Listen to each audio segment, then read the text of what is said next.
Hello, my name is Rima Tangalacheva. Today's lecture will be about female cinema in Korea. We will consider the specifics of female cinema, turn to theoretical approaches to the study of gender inequality and feminism in cinema. We will then look at some of the films of women directors, sorting them into major themes: the socialization of girls, women's self-determination, and the woman in the modern family.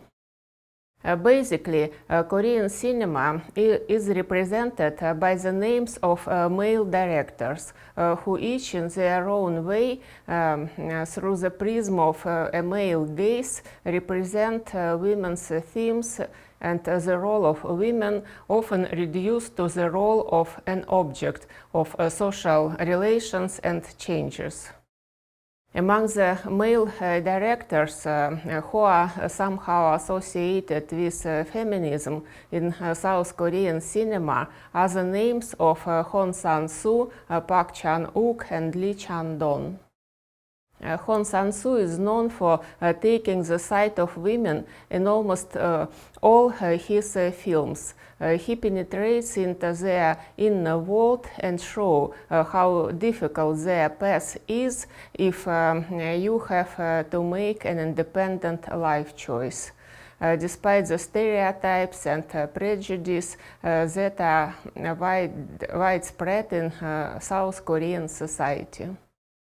This is especially true for the mature later films of the director, such as, for example, Right Now, Not After, 2015, At Night by the Sea, Alone, 2017, Hotel by the River, 2018, The Woman Who Ran, 2020. However, often the woman's problem in his films are related to personal life, choices or feelings about relationships with men. The director invariably shows a small, unprotected person, regardless of gender, in his or her daily life, immersed in petty, almost everyday situations of jealousy, betrayal, drinking together.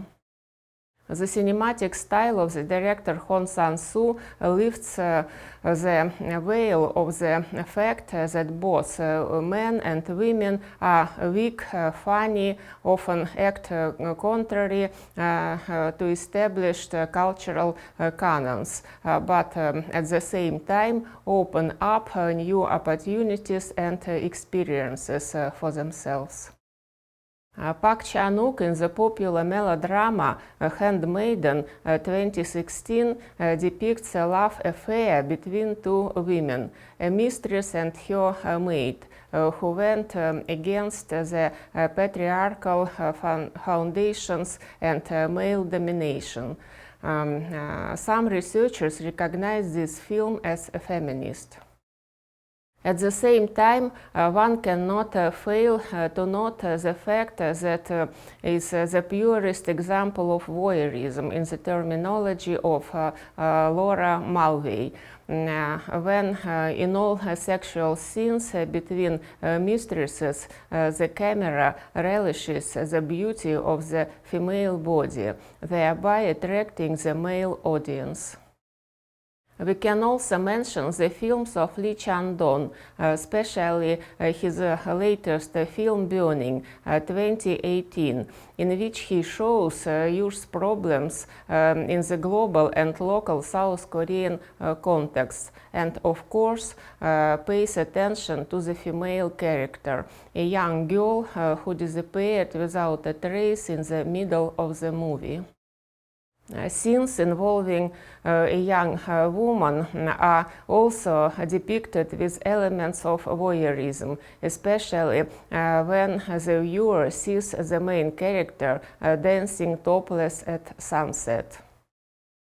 Despite the fact that the director clearly sympathizes with the young heroine and focuses on the risks of a modern society based on consumerism, South Korean feminists were unhappy with the portrayal of the girl in such a passive role and even protested against the release of the film on white screens.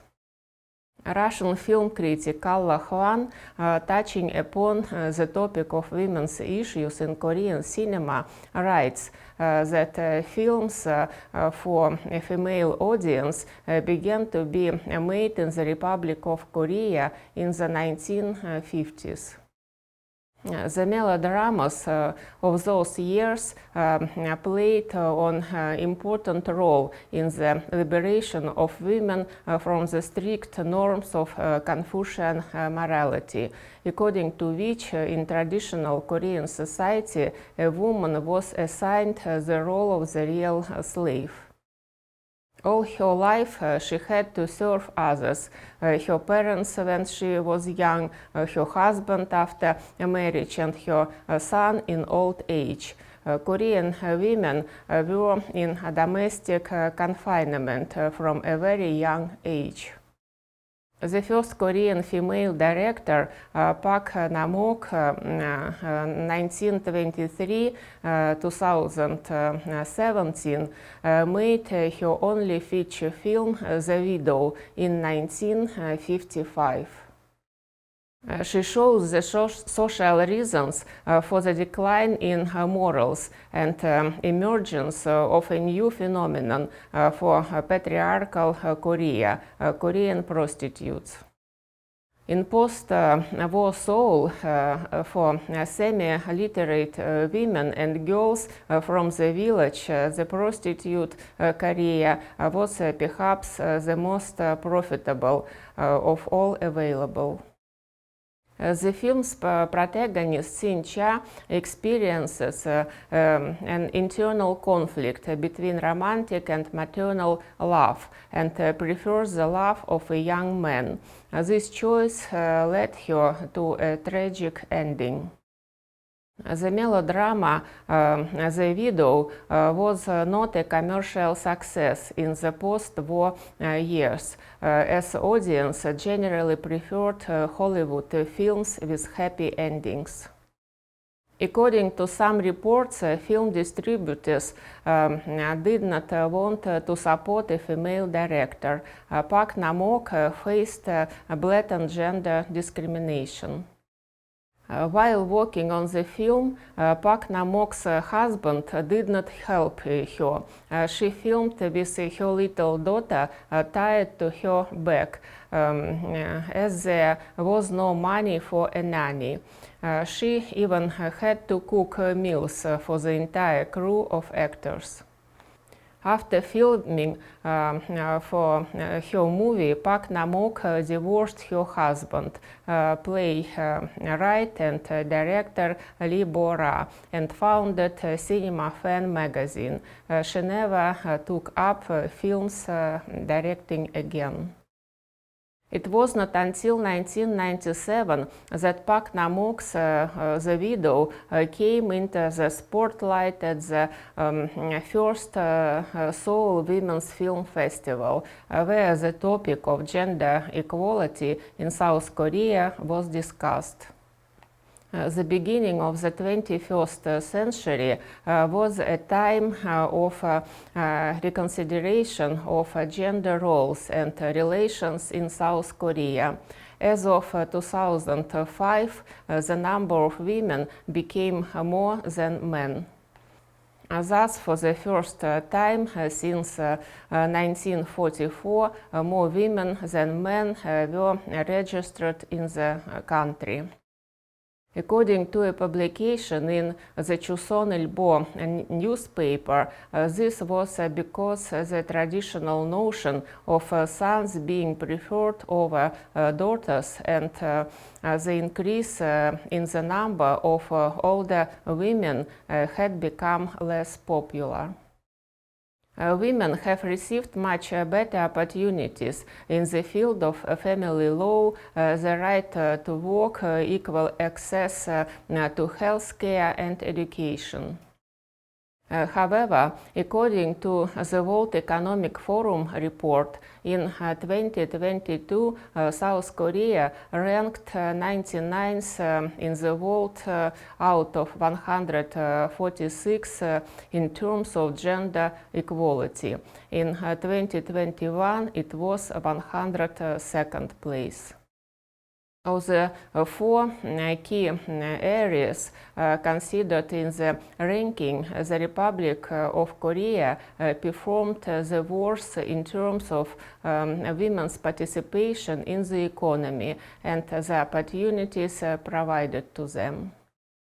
Thus, the level of women in the labor force was on 90th place for women in government and high-ranking leadership positions, 125th place. Political empowerment of women, 18.6% of political party members and 27% of ministerial positions. The democratization of public life in the Republic of Korea has led to the inclusion of women directors in cinematographic processes. Women filmmakers born in the 1980s focused on representing gender relations through a feminist lens, rather than the stereotypes and cultural standards that are still prevalent in South Korea. The most famous representatives of the modern feminist wave in South Korean cinema are Yoon Ga-yeon with the films The World of Us and The House of Us, then Chon Go-eun with her film Microhabitat, Kim Bo-ra with the film House of the Hummingbird, as well as Kim Do-yeon with her film Kim Ji-yeon, born in 1982. Young female directors of South Korea address in their work the socialization of girls, the harmful practices of preferring sons, gender inequality in the family and in society, the role of father and mother in raising children, intergenerational relations, women's self-determination. Thus, the purpose of this study is a sociological analysis of the representation of the identified topics in the women's cinema of South Korea.